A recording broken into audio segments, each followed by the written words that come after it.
Hey everyone, Gaijin here. Alright, so before anyone just kinda goes out of whack and starts telling me what I do and don't know, I just want everyone to know that before I lay really heavily into maid cafes, these are only my experiences and hopefully not the norm. It's just, I've been put off so much by the different experiences that I had at maid cafes that I've just kinda given up in its entirety. I just want everyone to understand that these are just the things that I experienced, and I'm just sharing that with all of you. Secondly, this is not a social commentary on how Japanese folk use maid cafes. Look, I know how chaotic and evolving the sociological issues are in Japan right now. You do you. Trust me, I get it. The only thing that I ask is that you don't break the law. That's the only thing I could ask. Instead, I want this to be more of a word of warning to temper your expectations. Yes, you, the person who really wants to go to Japan and possibly experience what it really does mean to get into a maid cafe. But like everything, there are some pretty hefty downsides to all of that, and I want you all to know what you're in for before you actually go, because this is not something that you want to go into blind. Trust me. So let me drop my broadest carpet statement that I can say about maid cafes. Maid cafes set out to accomplish one specific thing. That is to provide fake company to lonely people at an extremely high price. Let's be honest, that is exactly what it is. Now, if you don't fall under the category of lonely person seeking to give money for attention, then you're probably gonna hate the experience. Heck, even if you do fall in that category, you may hate that experience as well. Decide why you're going in there. That's all I'm trying to say. And with that, here are my 3 key points as to why maid cafes just kinda suck. Now, nothing freaks me out more than someone pretending to be nice to me, and as someone who's really interested in Japan, that seems like it could be very detrimental, because one of the things that Japan is very well known for is being nice to everyone. But here's the thing. That sort of nicety extends to usually just a simple gesture, either saying, oh, well, your chopstick use is really good, or oh, your really bad Japanese is actually really good, or hey, you're lost, let me help you get to your destination. It's a very simple, easy thing, right? Here's the thing. Maid cafes expand way far and beyond someone being helpful or casually congratulating your poor chopstick or Japanese use. And it all comes from the very first thing that is said when you enter that door. Literally, welcome home, master. Now, if you don't get the language, that may not rub you off the wrong way like it really does with me, because you just put it out of your head. But for those of you that actually do understand the language, that can get kind of put offish. It'll give you kind of a sense of unease, like you've just kind of walked into a Twilight Zone, and here's why. So the thing is that a lot of folks in Japan put a lot of praise and priority over this social skill called kukyo yomu, basically to read the atmosphere. If you have the ability to kind of read body language and get a feel on the atmosphere, you're able to basically perpetuate this idea of wa, which is this centralized uniform harmony. And it's good to do that. It is very good to do that. But what I find kind of fascinating is that when I, as a foreigner, try to capitalize and utilize on that, that makes the situation of being in a maid cafe go from something that might be kind of cute and endearing to just a really uncomfortable experience. Because everything is a lie. Everything is a lie. The girls do not care about who you are, where you work, and how your day was. They want you to do what every other business wants you, the consumer, to do. They want you to give them your money for a product and then leave. And in this case, that product is the fleeting lie that these cute young girls give a toss about you. Now, the thing is that that lie can come in 2 different forms, really. And the first one, I think, is what people usually go there for, both foreign and Japanese. And it's the idea that these cute girls care about me. These girls that I can potentially idolize actually care about me. A lot of people ask me, why is that even a thing? Why would you want that sort of fake concept of girls actually liking you? And I mean, you could say the same thing about a lot of the adult industry, and you can also say that about, like, going to a cafe to get a slice of cake. The thing is, you don't necessarily need that cake. You probably, in some instances, shouldn't get that cake, because it's not necessarily good for you. But the moment that you have it, it's an experience in the moment that you thoroughly enjoy. And even though when you're done and you leave, you kind of go back and you forget that flavor, being in that moment, being in that literal sweetness is something that you're going to want to go back and do. Same thing for maid cafes. Yeah, this started off as a video about me ripping on maid cafes, but this is probably the most legitimized sort of reasoning I can give for its existence. Life in Japan is really hard. It's really hard because a lot of people aren't appreciated. A lot of people are working 60-hour work weeks. A lot of people don't get to socialize. So they're essentially going in for another sort of sweetness. They're going in for a mental stimulation sweetness. I mean, when you really think about it, cake stimulates your brain very much in the same way that being in this situation of a maid cafe could stimulate your brain. That's why I think it's still legitimate as a business. It's just, there are a lot of caveats that come with that, which is what I'm running down. Anyway, I digress. I think for the most part, maid cafes sell the illusion of importance. And for a lot of people, like I mentioned, for a lot of people in a really, really trash situation, a really rough life situation that they're in, particularly in Japan, that makes sense. The temporary feeling of being marginally important to a group of people that you very well may idolize may very well be worth the high price of admission. So you have to ask yourself, is that the experience that you want?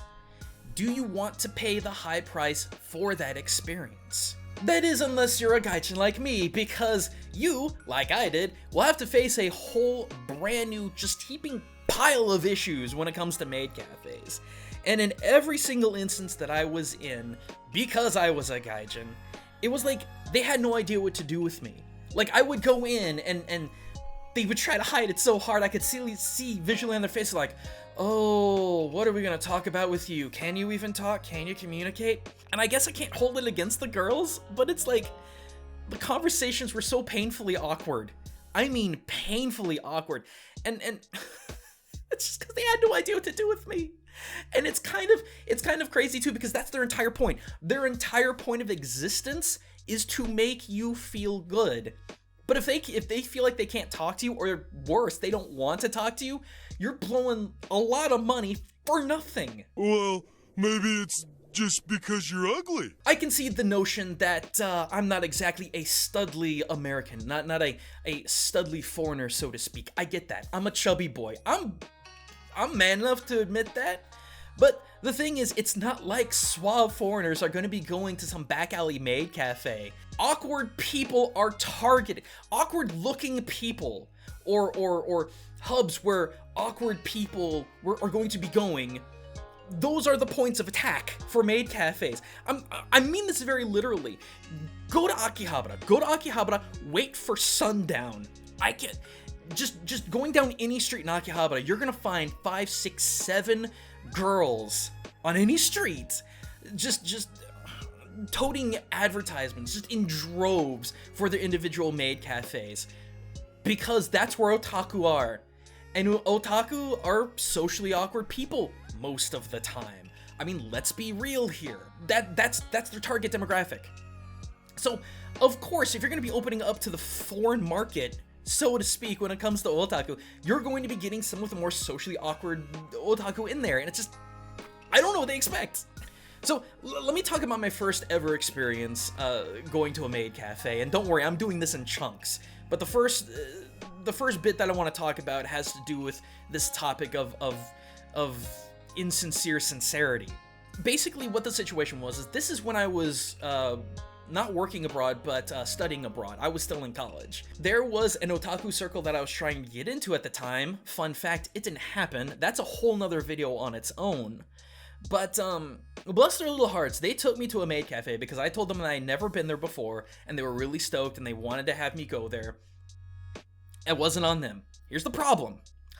When I went, as soon as I opened the door and heard that Okari nasaimasu go shujin-sama, I was like, oh no. And I could feel the awkwardness just already kind of bubbling up, but it turned into absolute abject boredom. we were there for probably 2-3 hours, something like that.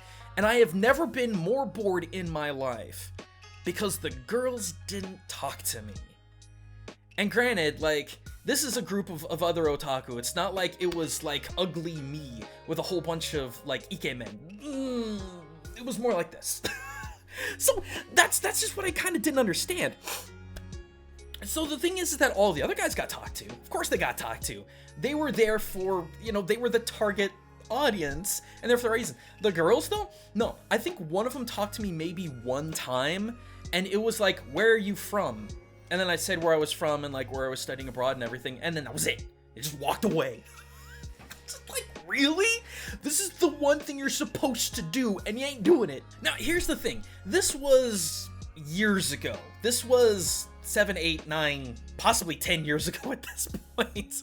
It's been a while. So I want to think that some of these girls are opening up, or rather these establishments are opening up a little bit more to the foreign market, so to speak. And that kind of brings me to another experience that I had that was better. Not great, but it was at least better. And that was at this place called Shangri-La. Yeah, we're going to get into these in a hot second. But Shangri-La was kind of a really nifty sort of maid cafe because its gimmick was bigger girls. Like, it wasn't the teeny tiny like teenagers, because that really skeeved me out personally. They were definitely like college age girls, and I was way more okay with that. It's still the same problem. It's still the same foreigner problem. Now, granted, when I went in there, it was actually me, Akitomo, and Hutch. More on that in a second. But when we went in there was one other foreigner in there, and I'm like, okay, I think maybe they can make this work. And I was overhearing their conversation a little bit, and it's the same thing as always. It's the whole, like, where are you from? It always opens up with, where are you from? And then it's just, the topic is English. It's only English. Because, of course, it's only English. It's always only English. It was this girl who was just like trying to count and just like 1, 2, 3, 4, 5. Hey, I did it. And I'm like, no. God, eloquence, please. That's why I'm spending all this money on. It's just always freaking English. Except here's the thing, is that when it came to my turn, I didn't even get that amount. The one girl that bothered to talk to me asked me like one question, actually 2. She said, where are you from and what do you do? And I tried to explain that I actually tried to teach Japanese language, or not Japanese, Japanese culture, language, economic, society, everything. Like through video games, anime, other nerd stuff. And I swear, it's just like, I've been in Japan long enough where I've developed a little bit more of the whole idea of Kukyo-yomu. And I knew it was a fake freaking smile with a glazed over look in her eye, like she couldn't care less about who I was and why I was there. Before you go to a maid cafe, you have to really ask yourself, is this the experience that you want for this price? And one other thing I gotta throw out here, I did mention that it was me, Aki, Tomo, and Hutch. Tomo and Hutch being our Tokyo friends that, like I said, they take us everywhere. They try to make sure that we have a good time. Bless them, I love them. They've been my friends for probably 15 years at this point. But the thing is, don't go to a maid cafe as a group. If you are a group of foreigners, or if you are foreigners intermixed with local Japanese folk, don't go to a maid cafe, because they will talk to you even less. Because again, the target of a maid cafe is to sell the experience of being important to lonely people. That's what it is. I'd love for someone to try and convince me otherwise, but that's what it's about. So again, you have to ask yourself, do you want to pay that much money for that kind of experience? And here's why. Huh? Yeah, see, you might think that this quip may have come from some kind of twisted anime about a gold-digging dere, but I kid you not, I have heard this exact phrase so many times in Japan, more times than I can count. It's actually kind of scary.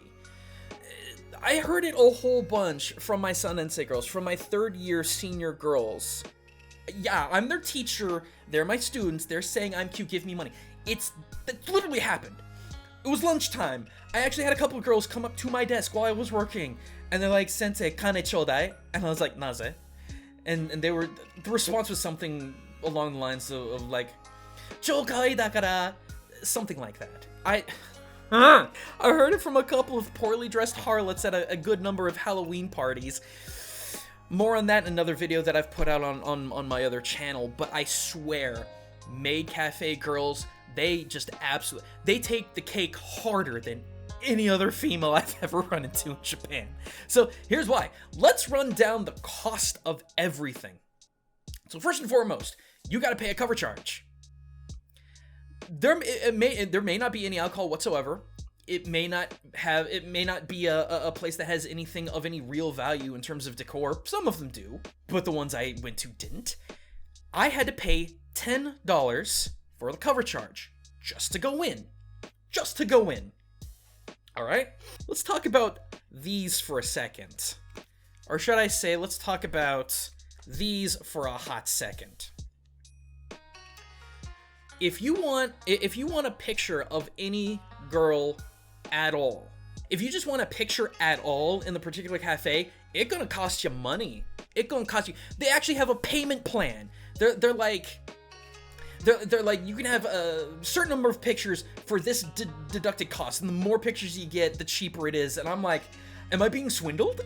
Because it sounded like some kind of payment scheme. And now granted, these, like I said, these are from Shangri-La. I got these for free.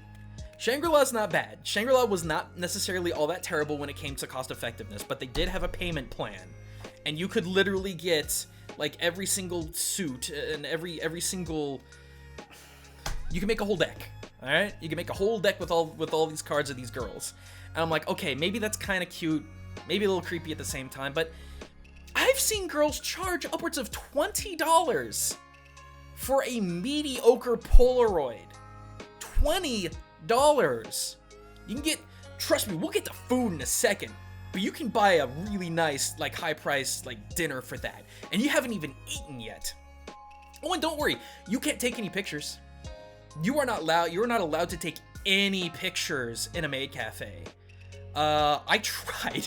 When we were at Shangri-La, I was able to take one picture, and it was right outside, right next to the logo. No girls, no selfies of food. Like, I can't even imagine how they expect to get any sort of publicity. You can't take selfies, you can't take pictures of anything in the place unless you pay a pretty exorbitant amount. I just couldn't get it. And I will say that these are okay, but sometimes the card collecting can get exceptionally cringe. Like, insanely cringe. In fact, I would say that that's kind of my experience with maid cafes in general, is just kind of cringe. Want to know how cringe it was? The first maid cafe that I went to, I was looking at the prices of food. I was hungry, you know? You go to a maid cafe, you want to get something to eat, whatever. The most expensive thing that they had on the menu was not food. It was, you could pay $100 and the girl that was hosting your table would go change into a very skimpy devil costume. $100. $100, have a girl go change into a devil costume. So anyway, speaking of food, speaking of menus, let me get to the third and final reason why maid cafes kinda suck. No one goes to Hooters for wings. So yeah, it turns out that Chris Rock's phenomenal advice doesn't apply only to America's most questionable eatery, but any place where women pretend to like you. Because here's the thing. People ask me all the time, Gaijin, you've studied abroad, you've lived abroad, you've gone back to visit countless times. What is it about Japan that you miss the most? And every single time, I say food. And I say that because I've never had a bad experience with food in Japan, not once. I've had weird things happen. I've had weird experiences when it comes to food in Japan. I think some of the weirdest stuff includes horse sashimi. Just FYI, it wasn't that good. But it's crazy. It's like, even the most gross fast food in Japan, like gross fast food here, like McDonald's here. Here it's one thing. McDonald's in Japan, there's an elevated quality that goes with it. And it's so weird to see that. It's just, I've never once had a bad experience with food in Japan, so I miss it so much. Except for the first time that I had maid cafe food. So, let me go back to that first experience that I was talking about before. So, At this at this maid cafe where I was with this otaku circle that I was trying to get in, I didn't know what to order, so I had a couple of people suggest that I get their omrice because apparently it was really good. And for those of you that don't know what omrice is, it's basically you take an omelet and you stuff it full of rice, and it's typically pretty good. It took over an hour to make, and of course it came back to me cold. It took so long to get out, and of course it was cold. So I'm sitting there, I'm angry, I'm hungry, I just want to eat it. Because the service here is apparently terrible. And this poor girl asked me if she wanted me to write anything on it in ketchup. And look, I'm not, if you like ketchup on your eggs, fine. I'm not a ketchup and egg guy. And so she said, oh, but it'll taste better if I draw something on it. And I'm like, so what, it's not good now? I didn't actually say that, wanted to say that, but anyway, I literally took one bite. It was cold. Cold eggs are bad. Cold eggs, cold rice are terrible. I took one bite, and I wasn't going to touch any more of it. A couple of my friends picked at it, and then that was it. I was done. I was absolutely done. And to make it worse, I had my food. I had to go through the whole ketchup writing spiel. And after that, she was like, okay, now I have to do, we have to praise the food to make it taste better by doing this little song and dance. And I'm like, give me my food. I'm hungry. And again, don't go to a maid cafe for food because the cuteness is going to take priority over it. So I just... So anyway, let's talk about, Shangri-La. Shangri-La being the most recent maid cafe that I went to. It wasn't, I didn't wait forever for my food, but I will say this, a personal pan pizza about yay big, something like that. One topping, crust as thin as cardboard, one layer of cheese, one topping, $20. $20. And it wasn't that good. It was okay. Thankfully, the girls didn't make me do an asinine song and dance. It really wasn't that kind of maid cafe. Bless them. I want you guys to imagine. I want you to imagine going to a Hooters, and before you get your wings, the girls tell you that you can't eat it yet, and you have to go through like a 3-minute song and dance. It's one part cringe and just a whole lot of frustration. And granted, like I said, like these are just my experiences, but holy crap, man. And to go back, remember that omrice that I talked about? I want you to guess how much that was. Guess. It's about $25 for cold, gross omrice. Don't go to a maid cafe for food.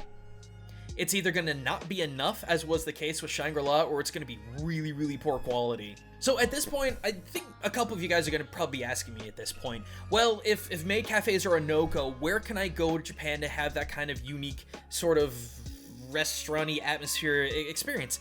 And honest to God, go to mom and pop shops, go to mom and pop restaurants, and go to mom and pop bars.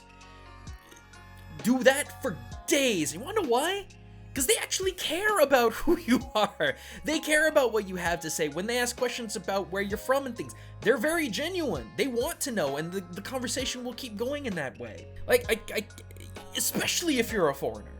They're gonna be extra curious about it. Like, case in point, when I was working abroad, there was this little Italian restaurant that was just kind of up the road. It was a 15-minute uphill bike ride, but it was worth it. The guy who owned it gave us like free food. He was really, really curious about where we were from and what we did and what we were doing in Japan and all these things, and that it was legitimate. It was legitimate interest from people. And I say to go to these places not in the high hopes of getting free food, though that is kind of a bonus, but go because they're gonna be real experiences with people. It's not people that you have to pay upwards of $150 to get the experience of someone pretending to like you. Why would you spend that much money for the opportunity for someone to pretend to like you and to pretend to care about who you are, versus going to a place where people actually do care who you are and are genuinely interested in you? It's real conversation. It's not only real conversations, it's real food. It's good food too. Like, some of the best you're gonna have. I tell people all the time, try to not go to restaurant chains when you're in Japan, because it's fine, it's good, but man, mom and pop shops, it's good. So let me give you a little bit of an example of what I mean when I say like a mom and pop restaurant, or particularly a mom and pop bar, because you're gonna get that kind of, if you're looking for that kind of experience. So my place that I would go to all the time is this little bar in Yokohama called Side 6. It's a Gundam themed bar. I've talked about it before in some of my older content, but I absolutely love this place. It was run by a guy who called himself Yazan. That's not his real name, that's just kind of for show. But it was just him and his family. There were actually times where I could kind of look over the bar and I could actually see kind of where they were living, like their living area. It was that kind of place. Now, when I went, every single time I would go, I would get Big Zam fries, which were just this big plate of fries that had like a Big Zam in them, which was great. And then I would get like a raspberry ginger drink, sometimes alcoholic, sometimes not. It depends on how bad my third year kids were being at the time. There's a whole nother video on that waiting to happen, by the way. But every time I went, I would spend maybe $10-15, give or take. But you could eat an actual meal there. Like there were enough food selection that you could. It wasn't just bar food. But you're going to spend maybe $40 tops for getting a meal for like you and maybe one other person. A heck of a lot better than $150 for what you would spend at a Maid cafe.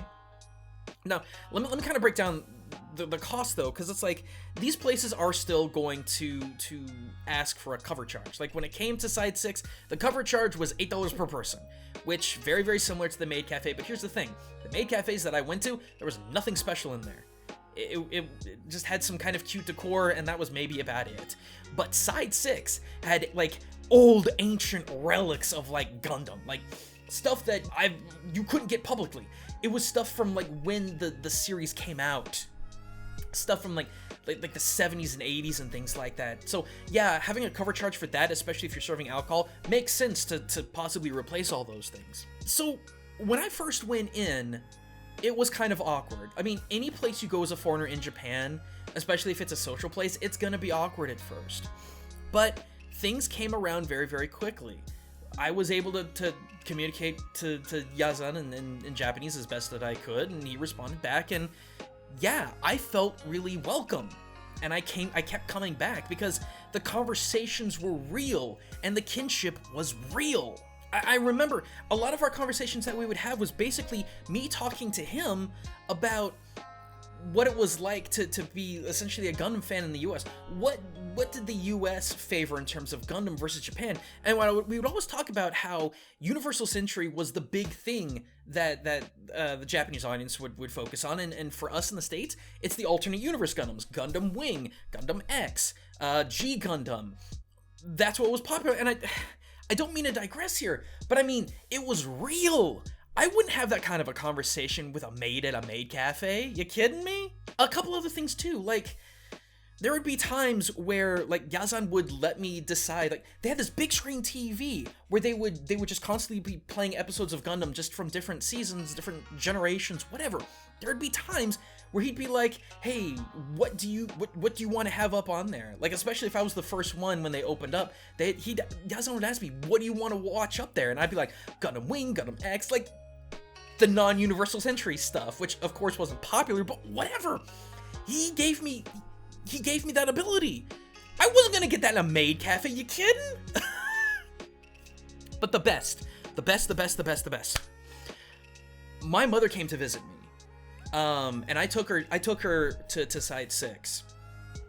And while we were there, we were just hanging out. I was trying to act as a translator, and this guy comes in, this sourpuss face salaryman comes in, and just like this kind of gruff look on his face, looks at my poor mother, and my mother is a mother.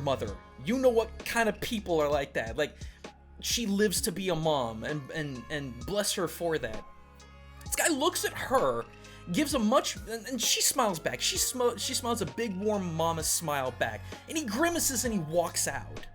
Now, instead of me saying, wow, that guy's a jerk, I looked to Yazan, I said, Yazan, I'm so sorry about that. Because, theoretically, I cost him another customer. You know what he said? He looked at me and he said, don't worry about it, I don't want people like that in my bar. You will never have an experience like that in a Maid cafe. It was so genuine. If I had entered a maid cafe and I caused other people, like other Japanese people, to leave and take their money elsewhere, I'd probably be asked to leave because I was a detriment to their finances, because that's what maid cafes are. They're a business. They don't care. But Side 6, mom and pop restaurants, mom and pop bars, they care about you being there. I'm sorry I'm digressing really hard, but you guys gotta understand how important this was to me. This was one of the few places I could go to not feel like a Gaijin. And what they did for me was just so amazing. Like, before I left, they actually gave me a very special card. Now, I was talking about these cards for a while. They gave me this card. And it was basically a fun little identification card. Dude, of course I'm Zeon. You kidding me? This was given to me. I didn't pay for this. And there's a lot that went into it. Like they got my picture, and there's a costume, everything. My name in kanji, which is crazy. This was given to me. And then here, I'm gonna take you guys on a ride. Hot second. See that? That's a mural that they gave me.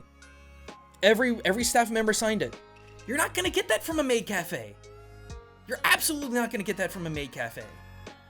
If you go to Japan and you want some real human experiences, you want some real one-to-one, you wanna feel like a grassroots diplomat, don't go to a maid cafe. Take your money, go to a mom and pop shop. Because it's not only, it's going to be weird that you, a foreigner, are there, but in a very good way. If you can show that you can at least somewhat communicate and that you're willing to meet them halfway, like I talked about in one of my last videos, you're gonna have an amazing experience. You go to a maid cafe, and I'm sorry, it's gonna be cringe. You go there, and it's just going to be girls who may be cute, and may be looking exotic, and maybe doing all the things that us weeaboos just absolutely love. And it's gonna be the biggest lie that you're ever gonna have in that country. It doesn't matter how many times you would ever visit a single maid cafe, you're not gonna get that. You're not gonna get this. You're not gonna get that experience. That's why I wanted to make this video. Because I want you guys to have the best experiences that you can, because a lot of people, they only have one shot. Don't waste it. When it comes to maid cafes, nothing is free, and honestly, nothing is honest. But if you can find a really cool mom and pop shop, like the couple that I found, that Italian place, Side 6, it's gonna be an amazing experience. Focus on that. Get that as a memory. Instead of some $20 picture of you awkwardly smiling, and then that cute maid girl just lying through her teeth with that smile. Don't do that. But I can't stop you guys. If you want to go to a maid cafe, go to a maid cafe. I'm just trying to sit here and telling you, temper your expectations, man, because it's nuts. And don't go in blind. Know what you're getting into. And please keep in mind, as I've said before, this is again from a Gaijin perspective. This is literally from an outsider going in, but I know still that there are a lot of people who are outsiders wanting to go in. So I'm gonna leave it at that. This video was long enough. Thank you guys so much for watching. I really do appreciate it. I've got so many more videos that I have to make. I'm just trying to get over being nervous in front of a camera and ad-libbing, essentially. So thank you guys so much. I got a whole lot more on the way. Be sure to check out my other channel where I talk about culture and games and anime in a more structured sort of way. And yeah, until next time, everyone, this is Gaijin, signing out.